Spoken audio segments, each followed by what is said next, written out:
Hey everybody, this is a real quick video in case you have SoundPEATS Free2 Classic Wireless Bluetooth Earbuds and you need to do a hard reset to the factory default settings on them because they're not connecting with your Bluetooth device, or they're not pairing with your phone, or they're not syncing with one another, so you're only getting sound out of the left ear or the right ear because one earbud is not working.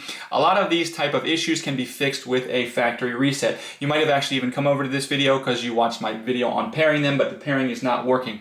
So this is a really easy thing to do. All we need to do is put our earbuds in the case as shown here and just make sure that they're charging. So that means the red light on each earbud will be on. And then what we're going to do with them in the case and charging, we're just going to come in and press and hold the MFB on both earbuds simultaneously for 10 seconds. And after 10 seconds, the red and white lights will flash twice, alternatively, red, white, like that, on the earbuds, indicating that the reset is complete. You can go ahead and take these earbuds out and set them up like a new set of earbuds. So if this worked for you, if you could leave me a like, I'd really appreciate it. And don't hesitate if you have any questions. Thanks a lot for watching.